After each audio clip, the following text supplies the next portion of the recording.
홍철희 집사님이 천국에 가셨어요. 어젯밤에.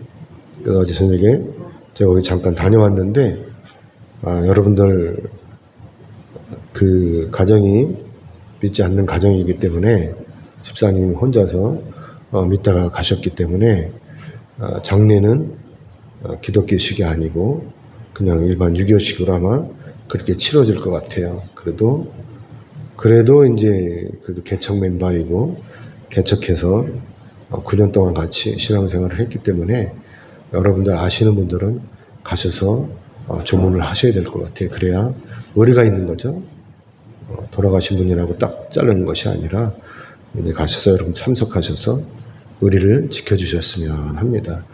저도 이제 이따 갈 테니까 시간을 정해서 같이 갔다 오도록 했으면 좋겠습니다. 같이 가시죠? 아멘이시죠? 네, 같이 다녀오시기 바랍니다. 자, 오늘 이 본문 말씀은요, 여러분이 잘 아시는 내용의 말씀이죠. 제가 언젠가 또 이 말씀을 가지고 말씀을 나눈 적이 있습니다. 자, 예수님께서요, 공생의 사역을 시작하시고 나서 제일 먼저 하신 일이 제자들을 선발하셨다라고 하는 것이죠. 이 선발하시는 과정에서 베드로와 만나는 이 장면을 오늘 말씀하고 있는 것이죠. 그래서 우리가 오늘 이 본문 말씀을 통해서 예수님께서 과연 어떤 사람을 제자로 선발하시는지를 우리가 볼 수 있다라고 하는 것이죠. 자, 만약에 여러분이 제자를 선발하신다면 여러분이 때 어떤 사람을 여러분의 제자로 선발하시겠습니까? 만약에 여러분이 제자로 선발하신다면 잘생긴 사람? 머리가 좋은 사람? 아니면 키가 큰 사람? 또 힘이 좋은 사람? 그래도 뭐니 해도 인간성이 좋아야 된다. 그래갖고 인간성이 좋은 사람. 아니면 그래도 겸손해야지. 겸손한 사람. 점잖은 사람. 철랑거리지 않는 사람. 똑똑한 사람. 이 중에서 한 사람 구하지 않겠습니까? 그래서 저는 오늘 이 본문 말씀을 통해서 이 과정을, 예수님께서 제자들을 선발하시는 과정을 살펴보려고 하는 것이죠. 예수님께서는 과연 어떤 사람을 예수님의 제자로 선발하시는지를 우리가 보려고 하는 것입니다. 아시다시피 당시에 수많은 사람들이요, 예수님 따라다녔어요. 왜냐하면 예수님께서는요, 능력이 있으시잖아요. 앞에 보면은 시몬의 장모가 열병에 걸려가지고 죽게 되자 예수님께서 이것을 보고 고쳐주셨잖아요. 예수님 덕분에 치료가 된 것입니다. 여러분도 아시다시피 당신은 물론이고 불과 얼마 전까지만 해도 이 열병은 불치병이 있어요. 걸리면 죽는 거예요. 우리 할아버지가 4분이 있는데 4분 할아버지 중에 한 분이 열병에 돌아가셨어요. 그런데 예수님께서 이런 열병을 고쳐주셨다라고 하는 것입니다. 누가복음 4장 39절의 말씀을 같이 보겠습니다. 넘겨주세요. 같이 보겠습니다. 시작. 예수께서 가까이 서서 열병을 꾸짖으신데 병이 떠나고 여자가 곧 일어나 그들에게 수종드니라. 아멘. 자, 여러분 지금까지 살아오시면서 의사를 통하지 않고 다른 방법으로 치유를 받아보신 적 있어요? 여러분들은 신앙이 좋으시니까, 믿음이 좋으시니까 이런 경험이 분명히 있으실 것입니다. 하나님께 기도함으로 고침을 받은 적이 있으실 것입니다. 당시 사람들은요, 이런 경험이 절대 없었어요. 그러니까 이들이 예수님이 아니시면 이런 기적을 어디서 보겠어요? 그래서 이때 많은 사람이 예수님을 따라다니는 거예요. 혹시나 나도 예수님 통해서 이렇게 치유받을지 않을까? 또 이런 기적을 보지 않을까? 이런 일종의 기대 심리도 있었고, 또 거기다가 예수님께서 뭐 하셨어요? 먹을 걸 주셨잖아요. 먹을 걸 주시니까 그때나 지금이나, 지금이야 먹는 것 때문에 걱정하지는 않지만 우리가 어렸을 때만 해도 먹는 게 걱정이 있었죠. 그렇죠? 겨울에 낮에 이제 먹을 게 없으니까 아침에 좀 밥을 많이 해놓고 낮에 그걸 남겨놨다가 낮에 끓여 먹고 물 많이 붓고 끓여 먹고 그리고 저녁에 이제 저녁을 또 지어 먹고 이렇게 살았잖아요. 어떤 때는 굶기도 하죠. 그래서 예수님께서 먹을 걸 주니까 이렇게 어떻게 벌떼와 같이 구름대와 같이 몰려들었다고 하는 것입니다. 자, 사랑하는 여러분. 하지만 그렇다고 해서 이들이 다 예수님의 제자가 될 수는 없는 거잖아요. 그렇죠? 그래서 예수님께서 이들 중에서 진짜 제자를 선발하시려고 하는 것입니다. 그래서 이들이 예수님의 제자가 되려면 일정한 기준이 필요했다고 하는 것이죠. 아무리 예수님께서 제자가 필요하시다고 해도 아무나 데려다가, 이놈 저놈 아무나 데려다가 제자로 삼을 수는 없는 거잖아요. 그렇죠? 만약에 우리 교회에서 족구를 한다 그러면 그 선발을 해야 될 거 아니에요. 선발을 해서 족구를 해야 될 거 아닙니까? 윷놀이를 한다고 그래도 자기 맘에 맞는 사람하고 편을 먹어서 할 거 아닙니까? 이런 것처럼 이 일정한 심사 기준이 필요했을 것입니다. 그렇죠? 당시 예수님의 제자를 선발하심에도 당연히 이렇게 조건과 기준이 필요했다고 하는 것이죠. 물론 예수님께서는 하나님이시기 때문에 수많은 무리 중에서 딱 집으면 하실 수 있어요. 그렇죠? 어떤 녀석이 제자인지 어떤 사람이 제자인지를 구분할 수가 있다고 하시는 것입니다. 딱 아시는 것이죠.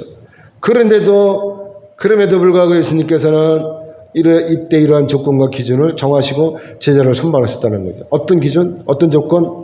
그 첫 번째는 예수님의 말씀에 순종을 해야 되는 거예요. 아무나 뽑지 않고. 그렇죠? 순종해야 되는 거예요. 그 다음에 두 번째는 뭐냐면 하나님을 인격적으로 만나야 된다는 것이죠. 그 다음에 마지막으로 세 번째는 뭐냐면 나를 버려야 되는 거예요. 그리고 예수님을 따라와야 되는 거예요. 고집 피우고 안 따라오면 어떻게 되겠어요? 제자가 되겠습니까? 그래서 우리가 이것을 순서대로 찾아보려고 하는데 그 첫 번째는 뭐냐면 뭐라고 그랬어요? 예수님의 말씀에 순종해야 된다고 하는 것입니다. 그래서 오늘 보면 4절에서 5절의 말씀 우리 같이 읽겠습니다. 4절 5절 같이 읽겠습니다. 시작. 말씀을 마치시고 시몬에게 이르시되 깊은 데로 가서 그물을 내려 고기를 잡으라. 시몬이 대답하여 이르되 선생님 우리들이 밤이 새도록 수고하였으되 잡은 것이 없지만은 말씀에 의지하여 내가 그물을 내리리이다 하고. 아멘. 오늘 말씀 보면은요 베드로는 바다에 나가가지고 밤이 새도록 그물을 던졌어요. 그물질을 한 것입니다. 아시다시피 베드로의 직업은 뭐죠? 어부예요. 어부. 그렇죠?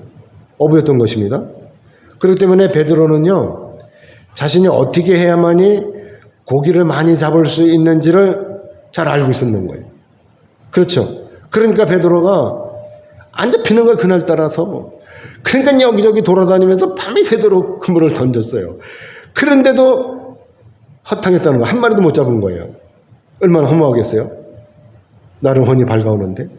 그래도 어쩔 수 없이 빈배를 끌고 와서 바닷가에 앉아서 그물을 씻고 있었다라고 하는 것입니다. 왜 그물을 씻었겠어요? 또 저녁이 되면 나가야 될 거 아닙니까? 오늘 허탕쳤으니까 오늘 저녁에는 또 나가서 고기를 잡아야 되니까 그물을 씻고 있었던 것입니다.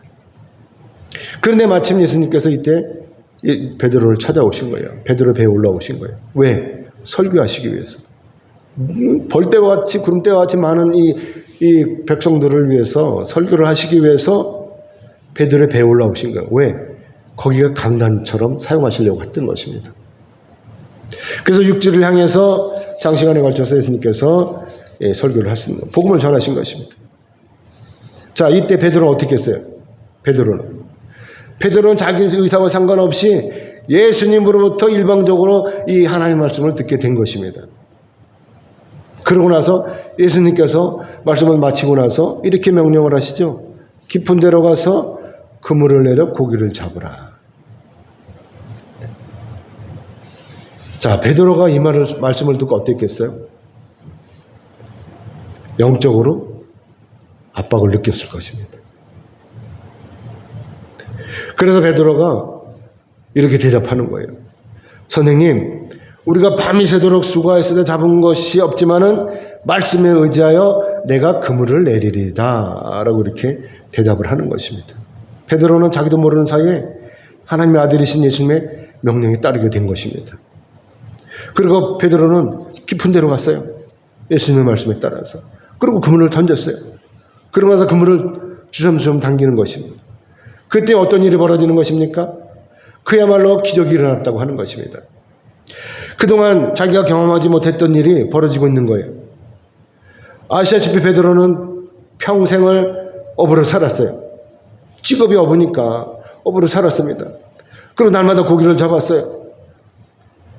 그래서 어디에 그물을 던지는 것이 가장 효율적인지도 너무나 잘 알고 있었던 것입니다. 한마디로 어디에 고기가 있는지를 잘 알고 있는 것이죠. 그런데 어떤 일인지 지난밤에는 밤새도록 그물을 던졌어도 한 마리도 잡지도 못했었는데, 그런데 이때 예수님의 말씀에 따라서 순종함으로 깊은 데 가서 그물을 던졌더니 이렇게 기대 이상으로 많은 고기를 잡게 된 것입니다. 그래서 오늘 보면 6절에서 7절의 말씀을 같이 보겠습니다. 6절 7절 같이 읽겠습니다. 시작. 그렇게 하니 고기를 잡은 것이 심히 많아 그물이 찢어지는지라. 이에 다른 배에 있는 동무들에게 손짓하여 와서 도와달라 하니 그들이 와서 두 배의 채움에 잠기게 되었더라. 아멘. 그래서 우리는 이것을 보고 기적이라고 하는 것입니다. 사랑하는 여러분, 만약에 베드로가 이때 예수님의 말씀에 순종하지 않았더라면 어떻게 되었을까요? 상상이 가죠. 아시다시피 고기잡이에 있어서 베드로는 베테랑이에요. 그렇죠? 어부의 아들로 태어나고 어릴 적부터 고기를 잡았으니까 이 고기를 잡는 일은 그 누구보다도 탁월한 경험의 소유자일 것이라고 하는 것입니다. 하지만 반면에 예수님은 어떤 분이에요? 예수님은 목수의 아들이잖아요. 그렇죠? 그리고 아버지가 죽자, 요셉이 죽자 어떻게 했어요? 그동안 자기 동생들을 돌본 거예요. 그러니까 뭘로 돌봤겠어요? 목수일을 하시면서 도왔다라고 하는 것이죠. 당연히. 그렇죠?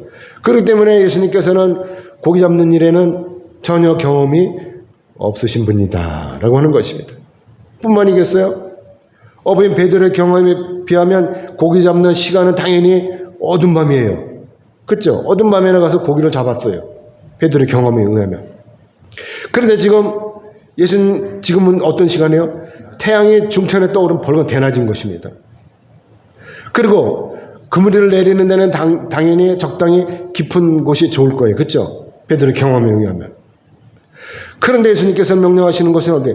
깊은 데로 가라고 하는 것입니다. 깊은 데로. 거기다가 베드로는 어때요? 밤이 새도록 그물질을 했기 때문에 몹시 지쳐있는 상태인 것입니다.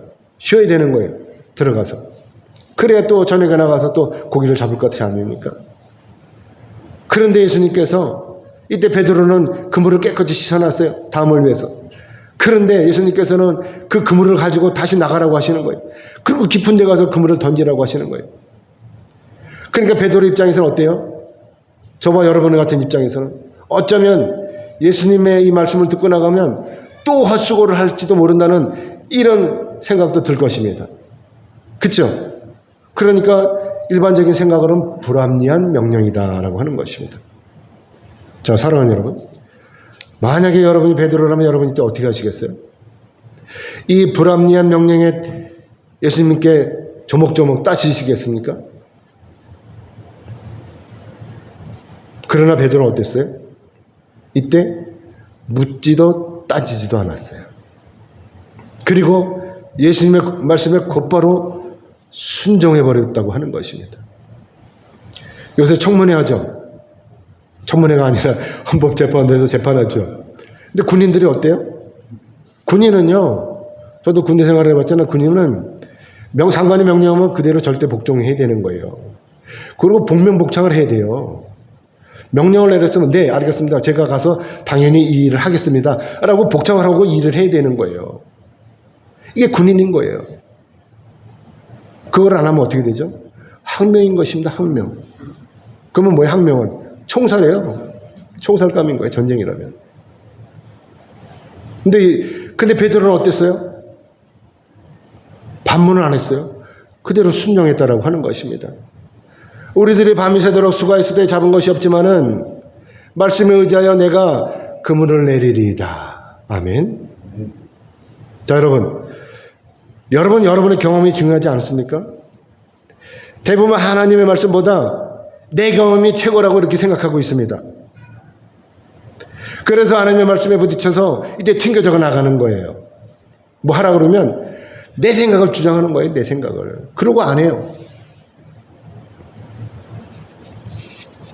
하지만 베드로는 어때요? 베드로는 그러지 않았습니다. 오히려 예수님의 말씀에 따라서 순종했다고 하는 것입니다. 왜 그랬을까요? 베드로가 왜 예수님의 말씀에 순종했을까요? 그것은 바로 예수님의 말씀에 능력이 있기 때문에 그랬다고 하는 것입니다. 베드로가 순종하지 않으면 안 되는 그런 무한한 영적인 능력이 발산이 되고 있었다고 하는 것입니다. 이 말씀을 안 들으면 자기가 어떻게 될 것 같아요. 그러니까 어쩔 수 없이 따른 거예요. 저도 목사를 하려고 할 때, 저도 신학교 가려고 할 때, 전 가기 싫었어요. 나이가 많아서. 절대로 가기 싫었어요. 담임 목사님이 신학을 해야 된다 그래도, 무슨 말씀이냐? 저는 전혀 생각 없다고요. 왜? 나이가 많으니까. 그런데, 기도하다 보니까요, 목사를 안 하면 큰일 날 것 같아. 도저히 큰일 날 것 같아. 하나님이 살려주실 것 같지 않아. 그래서 신학교를 간 거예요.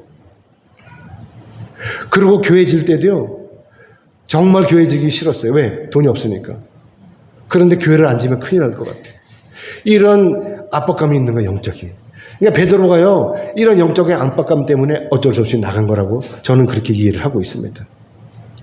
그러니까 베드로가 예수님의 이 말씀에 따라서 순종을 하게 된 것입니다.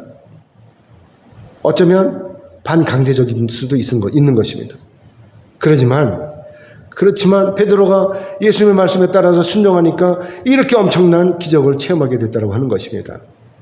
그렇기 때문에 오늘날 우리가 베드로처럼 하나님의 말씀에 순종하면 어떻게 돼요? 이렇게 엄청난 체험을 하게 된다고 하는 것이죠. 우리에게도 놀라운 기적이 일어나는 것입니다. 우리에게도 베드로처럼 이렇게 놀라운 기적이 일어나는 것입니다.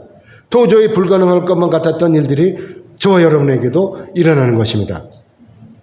난공불락의 여리고성이 무너질 때 이스라엘 백성들이 한 일이 뭐예요? 그냥 하나님의 명령에 따라서 여리고성을 도른 거예요. 여리고성을 몇 바퀴 돌았어요? 총 13바퀴 돌았어요. 그렇죠? 그게 전부인 거예요. 그리고 마지막에는 어떻게 해요? 소리 지르는 게 전부인 것입니다. 그런데 이 여리고성이 무너졌다고 하는 것입니다.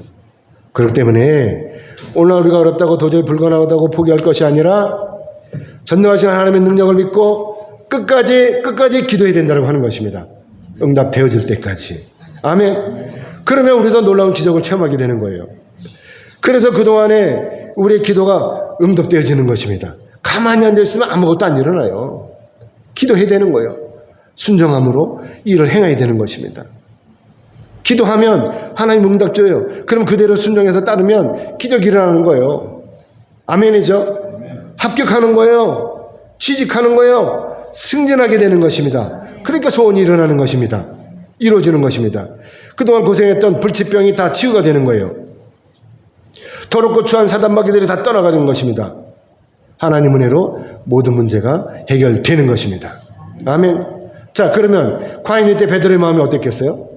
이런 기적을 봤는데 이런 과정을 통해서, 이런 기적의 과정을 통해서 베드로가 무엇을 깨달았냐 하는 것입니다.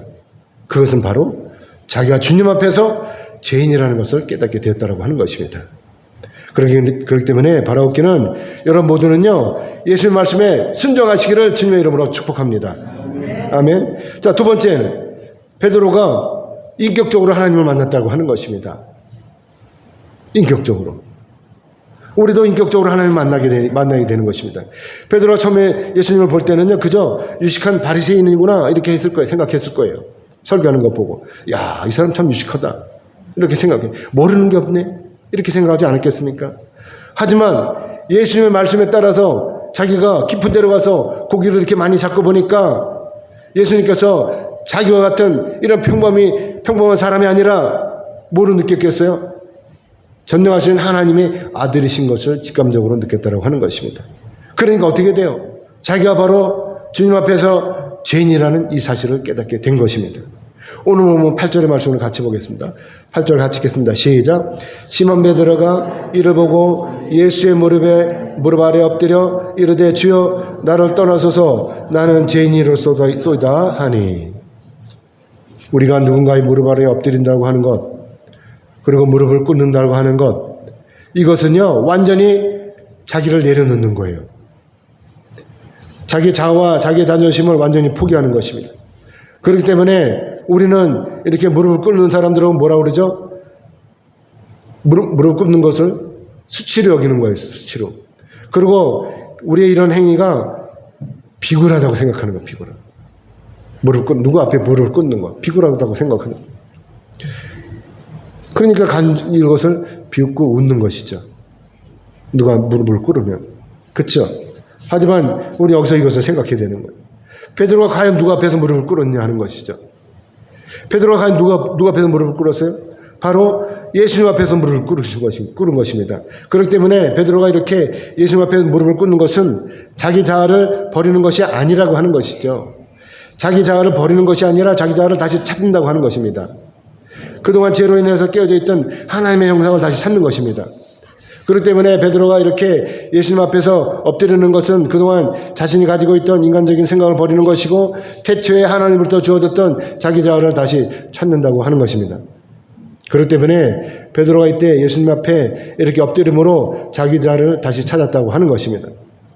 그래서 자기가 죄인이라는 것을 이 사실을 이때 깨달았다고 하는 것이죠. 그렇기 때문에 여기서 중요한 것은 바로 우리가 오늘날 하나님 앞에 예수님 앞에 엎드려서 기도하지 않고서는 하나님 앞에 엎드려서 기도하지 않고서는 절대로 베드로처럼 이렇게 하나님 앞에서 자기가 죄인이라는 이 사실을 깨닫지 못한다라고 하는 것입니다. 그렇기 때문에 우리가 이 사실을 깨닫지 못하고서는 절대로 하나님의 제자, 하나님의 종이 될 수 없다라고 하는 것이죠.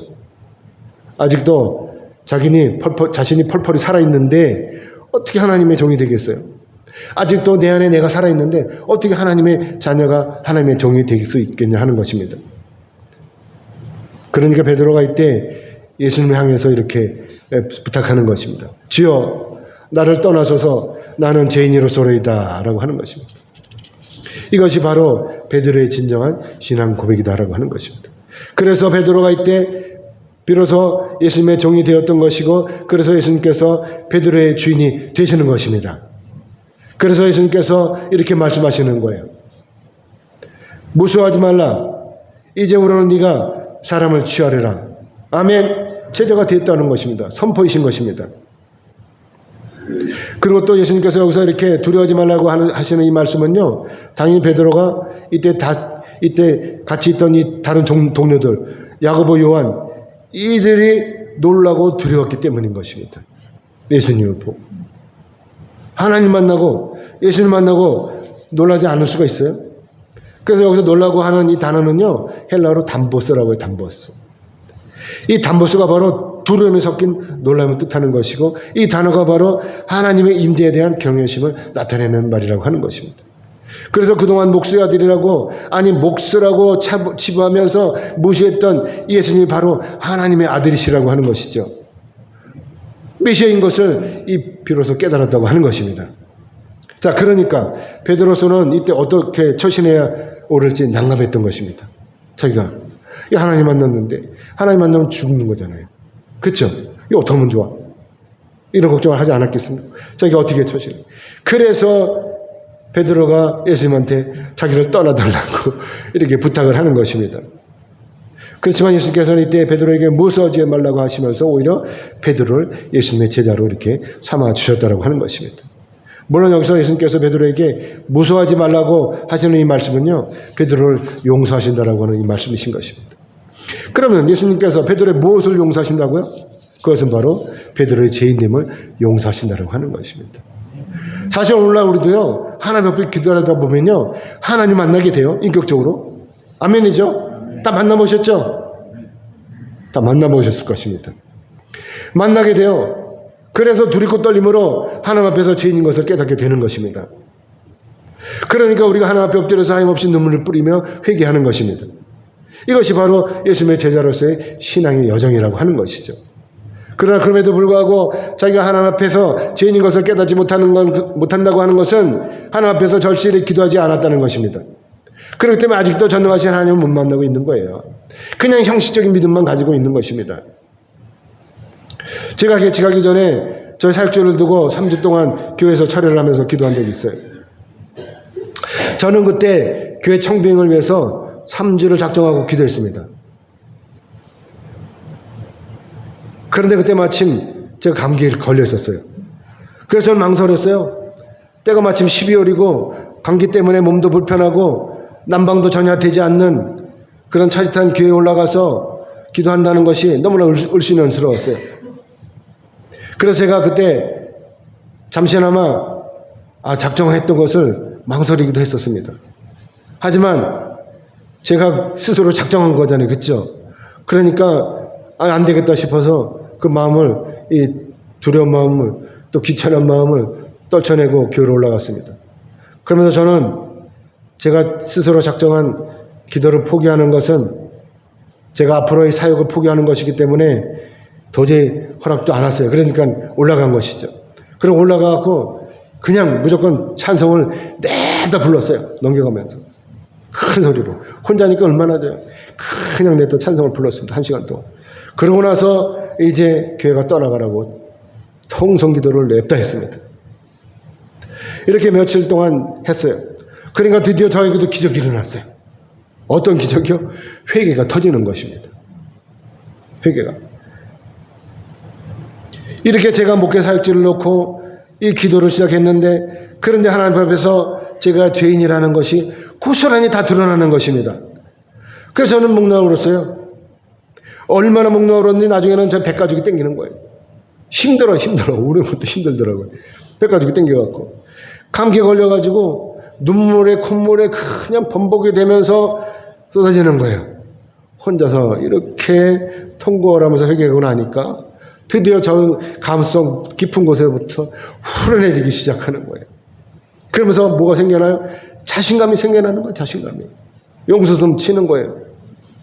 그러면서 저희 미래에 대한, 저희 사역지에 대한 이런 두려움이 없어지게 됐다라고 하는 것입니다. 그러니까 그쪽에서 청병을 합격을 시켜주든지 말든지 무슨 마음이 들었냐? 내가 거기 가서 청병 받아가고 거기 가서 할 생각하면 개척을 하면 나도 충분히 할 수 있다. 이런 용기가 생기더라는 말씀인 것입니다. 사역지를 놓고 기도했는데 이렇게 개척할 용기가 났다고 하는 것입니다. 이게 하나님의 뜻이었다고 하는 것이죠. 사랑하는 여러분, 우리가 기도하면요, 전능하신 하나님께서 우리를 인격적으로 만나주시는 거예요. 그래서 자기 자신이 죄인이라는 것을 우리가 깨닫게 되는 것입니다. 그래서 마음속으로부터 회개가 터지는 거예요. 그럼 어떻게 되겠어요? 회개가 터지면. 그러면 모든 용기가 생기는 것입니다. 만사가 다 형통하게 되는 것입니다. 아멘. 그러므로 바라옵긴 여러분 모두도 하나님을 인격적으로 만나심으로 말미암아 만사가 형통하시기를 주님의 이름으로 축복합니다. 아멘. 자, 그리고 마지막 세 번째, 나를 버려야 된다는 거예요. 나를 버리고 예수님을 따라야 되는 것입니다. 아멘이죠? 오늘 11절의 말씀을 같이 읽겠습니다. 오늘 본문 11절 같이 읽겠습니다.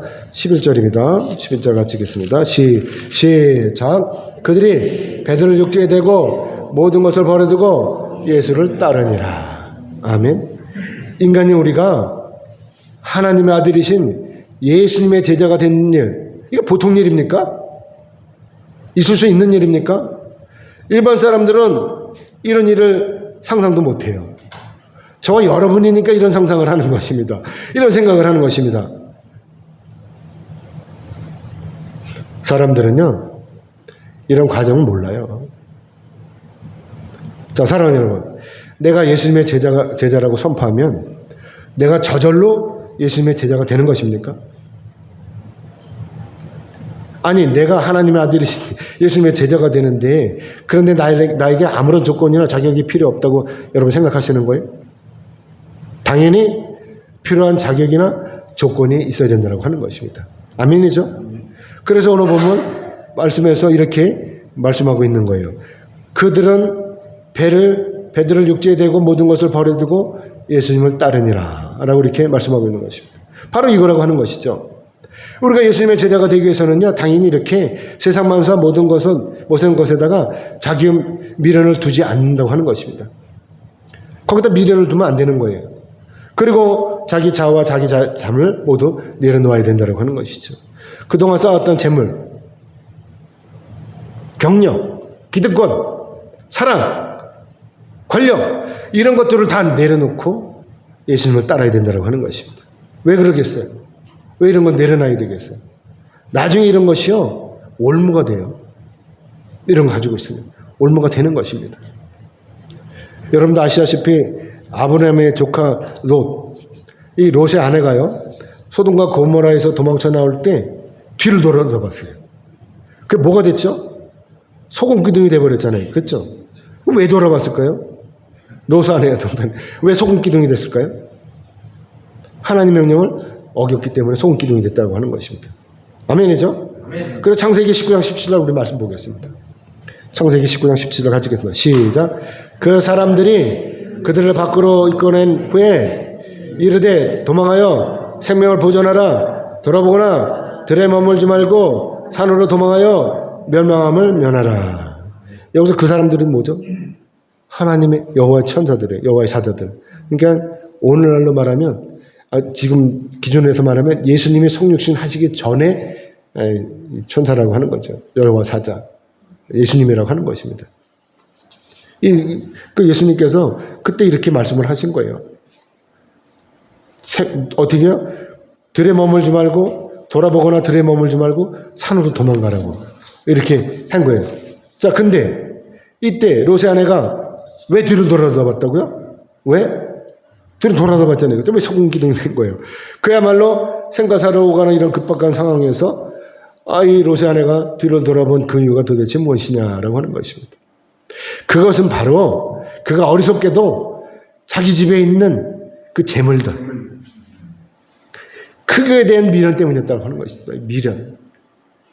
미련 때문에 그런 거예요. 거기 뭐가 있겠어요? 원한금침도 있을 것이고, 그쵸? 금반지도 있을 것이고, 금고리, 코고리, 귀걸이 다 있을 거 아닙니까?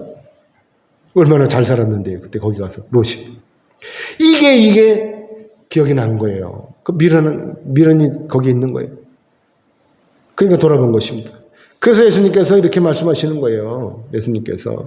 누가복음 17장 32절의 말씀 우리 같이 보겠습니다. 같이 읽겠습니다. 시작. 그날에 만일 사람이 지붕 위에 있고 그의 세간이 그 집안에 있으면 그것을 가지러 내려가지 말 것이요 밭에 있는 자도 그와 같이 뒤로 돌이키지 말 것이니라. 롯의 철을 기억하라. 아멘. 여기서 그날은 뭐죠? 예수님 오신 날. 예수님 오신 날 들림받으면 그냥 들림받아서 가라는 거예요. 밑으로 내려가지 말고. 예? 아시겠어요? 그 뭐세요? 롯의 철을 생각해 보라는 거예요. 그래서 이 세상에 대한 미련 때문에 자기 남편과 딸들처럼 구원을 얻지 못하고 어리석게도 소금 기둥이 되어버린 거예요. 롯의 아내가 이런 미련을 가지고 있기 때문에. 만약에 롯의 아내가 하나님의 명령에 순종했더라면 아마도 롯의 아내도요 자기 남편이나 딸들처럼 반드시 구원을 받았을 거 아니겠습니까? 그래서 예수님께서 이렇게 말씀하시는 거예요. 마태복음 6장 19절로 20절의 말씀입니다. 같이 읽겠습니다. 같이 읽겠습니다. 시작. 너희를 위하여 보물을 땅에 쌓아두지 말라. 거기는 좀과 동록이 해하며 도둑이 구멍을 뚫고 도둑질하느니라. 오직 너희를 위하여 보물을 하늘에 쌓아두라. 거기는 좀이나 동록이 해하지 못하며 도둑이 구멍을 뚫지도 못하고 도둑질도 못하느니라. 아멘. 세상에 재물이 아깝지 않은 사람이 어디 있겠어요? 저도 아까워요. 그쵸? 저도 벌벌 떨려요. 돈 쓸려면 벌벌 떨려요. 아까워서. 하지만 예수님께는 그럼에도 불구하고 예수님께서 뭐라고 말씀하세요? 우리에게 세상의 재물에 미련을 두지 말라고 말씀하시는 것입니다. 그렇기 때문에 예수님께서 이렇게 말씀하시는 의미는 결국 뭐예요? 세상의 재물이 우리의 영원 구원과 전혀 상관이 없다는 이 말씀이라고 하는 것입니다. 우리가 죽으면 아무것도 가져갈 수가 없는 거예요. 아멘이죠? 여러분은 너무나 이것을 잘 아실 것입니다. 그렇기 때문에 베드로와 야고보와 요한이 예수님의 제자가 될 수 있었던 근본적인 이유는 뭐예요? 그것은 바로 자기 소유를 모두 바닷가에 버려두고 예수님을 따랐다라고 하는 것입니다. 아멘이죠? 그래서 예수님께서 이렇게 말씀하시는 거예요. 마태복음 6장 24절의 말씀 우리 같이 보겠습니다. 넘겨서 같이 읽겠습니다. 시작. 한 사람이 두 주인을 섬기지 못할 것이니 혹 이를 미워하고 저를 사랑하거나 혹 이를 중히 여기고 저를 경히 여기매라. 너희가 하나님과 재물을 겸하여 섬기지 못하느니라. 아멘. 사랑하는 여러분, 여러분은 예수님의 이 말씀을 어떻게 생각하세요? 터무니없다고 생각하십니까? 아니면 타당하다고 생각하십니까? 그러면 여러분은 재물과 하나님을 동시에 섬기실 수 있어요? 그러면 기적이에요. 그럼 기적이에요. 어떤 교회요? 사업에 실패하고 주일헌금도 드리기 어려운 사람이 있었어요. 그런데 이 사람이 자기 형편도 어려운데도 불구하고 시골의 작은 교회 목사님에게 카니발 자동차를 할부로 사드렸어요. 자기가 주일 헌금도 내기 어려운데 돈만 원 없어서. 그런데 작정을 하고 과감히 목사님이 그때 택시 이거 반납하자 이제 폐차시키잖아요. 폐차시키지 않고 그거를 불어받아가지고 개조해가지고 끌고 다녔어요. 가스 차니까, 가스가 싸니까, 가스 차니까 끌고 다녔어요. 얼마나 헐었어요. 그 뭐 가다가 막 쓰고 막 그러니까 이게 불쌍했던 거야, 자기 눈에. 그러니까, 목사님 내가 카니발 하나 사드릴게요. 그래갖고 무슨 배짱인지 사드린 거예요. 할부로. 새 차를. 11인승. 저 그때 얼마나 부러웠는지 몰라요. 그 사주는 거 보고. 자, 그런데 어떻게 됐겠어요? 이 사람 사업이요. 불일 일어난 거예요. 그거 사주고 나서. 번창이 됐다고 하는 것입니다. 그러니까 얼마 못 가서 할부금은 다 갚아버렸어요.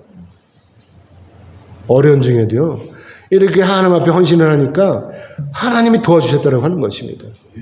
이 사람이 할부를 사놓고 얼마나 기도를 했겠어요. 하나님 저 할부를 갚아야 되는데 저에게 사업 잘 되게 해주세요. 그러면 얼마나 기도를 했겠습니까? 아무것도 안 하면 아무 일도 안 일어나요. 이렇게 하니까 기적이 일어나는 것입니다. 아멘. 하나님은요 기적의 하나님이신 것입니다. 전능하신 하나님이에요. 그래서 베드로가 야고보와 요한이 바닷가에다가 모든 것을 다 버려두고 예수님을 따라 나섰으니까 예수님의 제자가 되었다고 하는 것입니다. 아멘.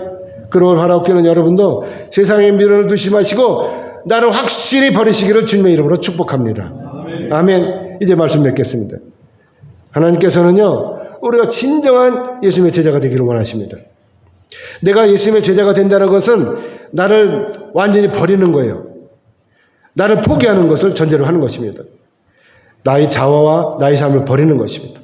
나의 기득권을 내려놓는 것이고 나의 권력을 내려놓는 것이고 나의 재물을 내려놓는 것이고 나의 사랑을 내려놓는 것이고 나의 삶을 내려놓는 것입니다. 아멘. 만약에 내가 이런 것들을 내려놓지 못하고 끝내 움켜쥐고 있다면 그러면 나는 절대로 예수님의 제자가 될 수 없는 것입니다. 왜냐하면 언제든지 이런 것들을 찾아서 세상으로 다시 돌아갈 수 있기 때문인 것입니다. 그래서 우리가 여기서 이런 질문을 해야 되는 것이죠. 자, 그러면 왜 나는 예수님의 제자가 되려고 하는 것인가? 여러분, 왜 예수님의 제자가 되시려고 하시는 것입니까? 그것은 바로 내가 예수님의 제자가 되어야만이 그래야 비로소 내가 천국에 들어갈 수 있다라고 하는 것입니다. 그래야 영생을 얻게 되는 것입니다. 아멘이죠? 사람들이 여기서 헷갈리는 거예요. 천국에도 가고 싶고 더불어서 이 세상에서 마음껏 즐기기도 싶고 결정을 해야 되는 것입니다. 아멘이죠? 그야말로 양손에다 떡을 손에 쥐고 싶은 거예요. 여기도 쥐고 여기도 쥐고 그리고 또 받고 싶은 거예요. 또 이걸 놔야 또 받지. 아멘입니까? 여기 잔뜩 움켜쥐고 있으면 아무것도 받을 수가 없어요. 2만 원을 붙들고 만 원 붙들고 더 달라고 그래봐. 이게 들어오겠어요? 이 만 원짜리 다 내려놔야 돼요. 그래야 10만 원을 받죠. 아멘입니까? 그래서 마태복음 19장 29절의 말씀을 같이 보겠습니다. 19장 29절 같이 읽습니다. 시작. 또 내 이름을 위하여 집이나 형제나 자매나 부모나 자식이나 전토를 벌인 자마다 여러 배를 받고 또 영생을 상속하리라. 아멘. 사랑하는 여러분, 예수님의 이 말씀이 바로 진리의 말씀이에요. 내가 구원받기 위해서 내가 예수님의 제자가 되어야 하고 내가 예수님의 제자가 되기 위해서는 내가 소유하고 있는 이 세상의 모든 것을 다 버려두고 베드로처럼 오직 나를 구원하신 그 예수님을 따라가야 한다고 하는 것입니다. 아멘. 그러므로 바라옵기는 여러분 모두는 예수님의 진정한 제자가 되심으로 영생에 이르시기를 주님의 이름으로 축복합니다.